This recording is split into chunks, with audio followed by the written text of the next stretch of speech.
Bonjour à tous et bienvenue dans une nouvelle émission de 100% Quintet, un événement qui aura lieu sur l'hippodrome de Longchamp ce mercredi 7 mai 2025. À noter que le Quintet aura lieu donc à 20h15. C'est la 7e épreuve du programme, donc ce sera en nocturne. Notez-le bien, 16 partants sur la distance de 2400 mètres sur la grande piste. Donc attaquant d'entrée de jeu la liste des 16 concurrents sur un gros handicap qui s'annonce pas facile à déchiffrer, mais on va tout faire pour y parvenir avec le numéro 1, Diamond Vendôme, qui est désormais âgé de 10 ans et qui aurait préféré évoluer sur une piste un peu plus profonde. C'est pour ça que je ne l'ai pas retenu. Le numéro 2, Zulu Warrior mérite d'être repris en confiance car il n'a pas bénéficié du meilleur des parcours en dernier lieu et je pense qu'il vaut tous les jours une telle épreuve. Le numéro 3, Command Zoé, associé à Maxime Guillon, est bien loti dans les stalles de départ, mérite une mention, tout comme le numéro 4, F Dancer, qui n'a pas été ridicule.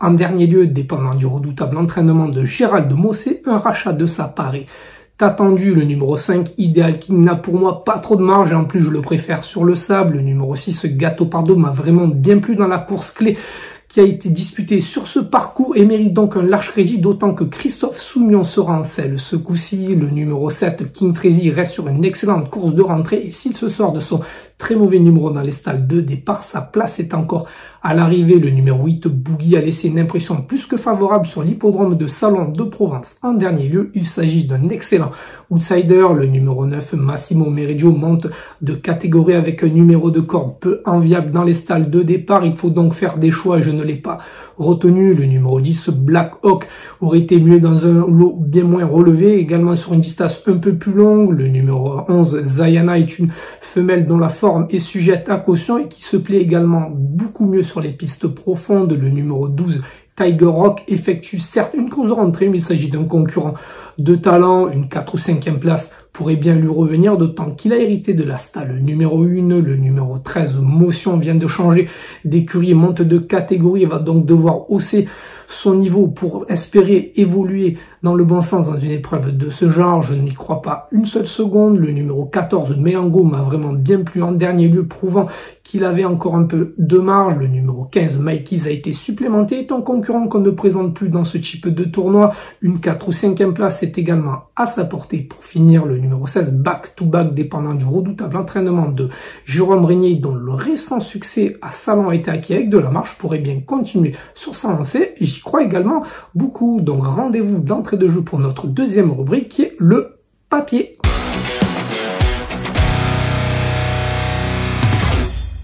Et nous voilà de retour donc pour la deuxième rubrique, le papier. On enchaîne d'entrée de jeu avec une course de référence. Et moi, première base, c'est le numéro 6, Gâteau Pardo. C'était lors de sa deuxième place lors du prix du Pavillon Royal disputé sur ce parcours le 13 avril dernier. Ce Gâteau Pardo terminé de très belle manière en pleine piste à la deuxième place. Gâteau Pardo, c'est 2 sur 2 à Paris-Longchamp qui s'entend à merveille avec Christophe Soumillon. N'a plus à faire ses preuves dans ce type de tournoi, hérité d'un numéro très favorable dans les salles de départ. Donc le numéro 6, Gâteau Pardo, sera mon préféré. Tous les feux sont au vert. Ma deuxième base, c'est le numéro 16, Back to Black. Et une nouvelle course de référence, c'était sur l'hippodrome de Salon de Provence lors du prix du centre d'entraînement de Calas le 17 avril dernier. Et Back to Black se détachait nettement dans les 100 derniers mètres, d'autant qu'il s'agissait d'un lot qui tenait la route. Back to Black s'entend à merveille avec Marvin Grandin, dépend du redoutable l'entraînement de Jérôme Régnier, également hérité d'un numéro favorable dans les stalles de départ et sa valeur actuelle l'autorise à émettre de solides prétentions dans cette épreuve.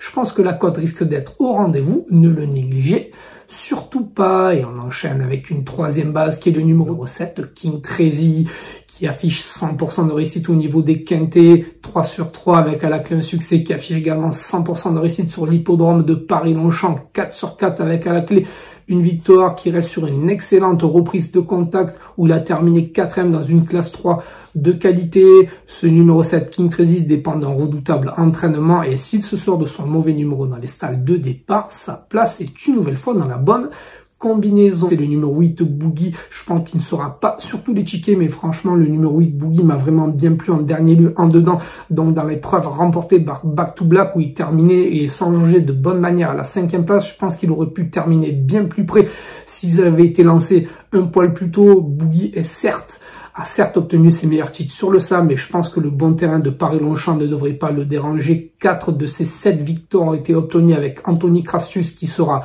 en selle pour l'occasion. Nicolas Perret, dont les pensionnaires ne cessent de briller ces dernières semaines, ne vient pas à Paris pour faire de la figuration avec lui. Vous l'avez compris, ce numéro 8 Boogie est également un excellent outsider que je vous invite à glisser sur vos tickets. Donc, je vous remercie pour votre attention et rendez-vous désormais pour la dernière rubrique, la conclusion.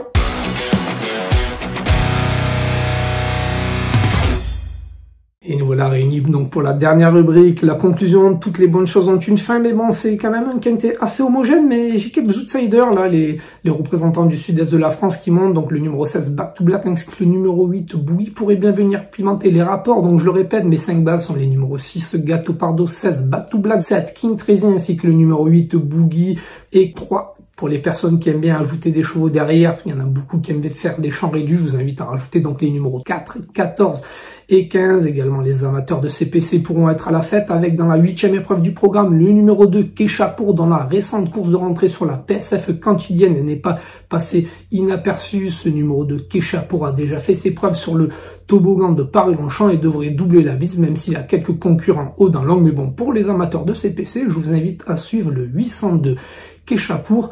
Et donc je vous remercie d'avoir suivi l'émission. Je vous invite à vous abonner si ce n'est déjà pas fait, à liker, à commenter. Je vous dis à très bientôt pour une nouvelle émission de 100% Quintet et je vous souhaite également bon jeu à tous.